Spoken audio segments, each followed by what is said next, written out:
Greg Slaughter at Justin Chua mga bro, pwede kaya sa Barangay Ginebra? At Stephen Holt hindi na nga ba masaya sa Barangay Ginebra?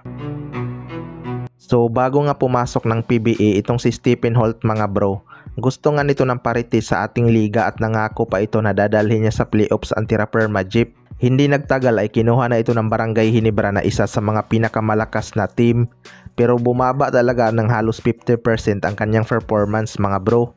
Unang dahilan nga dyan ay nasa isang systematic na team nga siya. Gusto nga ni Coach Timko na balance lang ang kanilang scoring unlike sa Tiraperma Jeep na siya ang number 1 option pagdating sa opensa. Sunod ay ginawa siyang import stopper.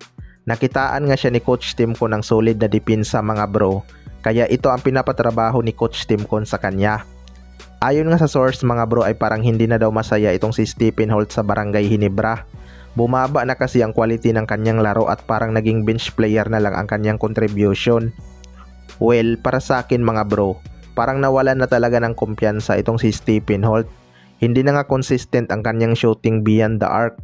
Kahit balikan natin ang kanyang laro sa Tiraperma Jeep mga bro, marami nga itong successful na isolation play. Malakas naman kasi itong si Stephen Holt mga bro kung ginawa lang itong go-to guy ni Coach Timko. Hindi na kasi talaga ganoon ka-effective ang triangle offense, lalo na kung hindi ganoon kasi sipag gumalaw ang mga player.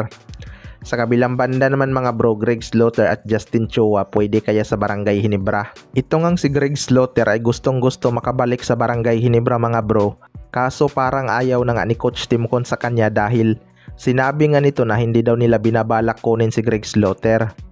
Main problem kasi talaga ng Barangay Ginebra ay legit big man mga bro. Kita naman natin paano lang sila kinakain ng kalaban sa ilalim, kaya nasa 1-3 win-loss record na ang kanilang standing. Nandyan na din ang free agent big man na si Justin Chua mga bro. May kumakalat nga na video ngayon na nagpapalakas sa ensayo itong si Greg Slaughter at Justin Chua. Kaya may mga fans na gustong makita ang dalawang to magkasama sa Barangay Ginebra. Well, para sa akin mga bro, pwede talaga tong dalawang big man na to sa Barangay Ginebra. Itong si Greg Slaughter sanay na to sa triangle offense ni Coach Timko dahil matagal din siya sa Barangay Ginebra. Mataas din ang percentage ng kanyang mid-range jumper mga bro. Si Justin Chua naman ay maliksi din tong gumalaw at hindi tamad humanap ng pwesto. May shooting din to beyond the arc lalo na kapag iniwan ng depensa. May dalawang slot nga itong Barangay Ginebra kaya pwede pa silang magdagdag ng player.